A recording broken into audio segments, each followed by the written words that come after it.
আমি শুভেন্দু অধিকারী ঈশ্বরের নামে শপথ করিতেছি যে বিধি দ্বারা স্থাপিত ভারতের সংবিধানের প্রতি আমি অকৃত্রিম নিষ্ঠা ও আনুগত্য পোষণ করিব। আমি ভারতের সার্বভৌমত্ব ও অখণ্ডতা রক্ষা করিব।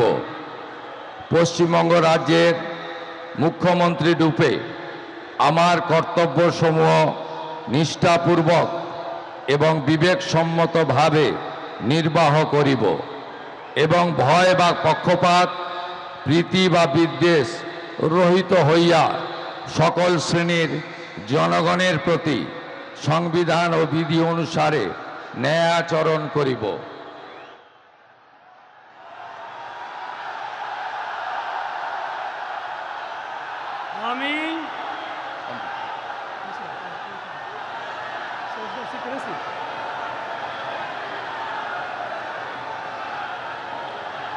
আমি শুভেন্দু অধিকারী ঈশ্বরের নামে শপথ করিতেছি যে পশ্চিমবঙ্গ রাজ্যের মুখ্যমন্ত্রী রূপে যে কোনো বিষয় যাহা আমার বিবেচনার জন্য আনীত হইবে বা আমি জ্ঞাত হইব, তাহা মুখ্যমন্ত্রী রূপে আমার কর্তব্যসমূহের যথাযথ নির্বাহের জন্য যেরূপ আবশ্যক হইতে পারে তদ্গতিকে আমি প্রত্যক্ষ বা পরোক্ষভাবে কোনো ব্যক্তি বা ব্যক্তিগণের নিকট জ্ঞাপন করিব না বা প্রকাশ করিব না।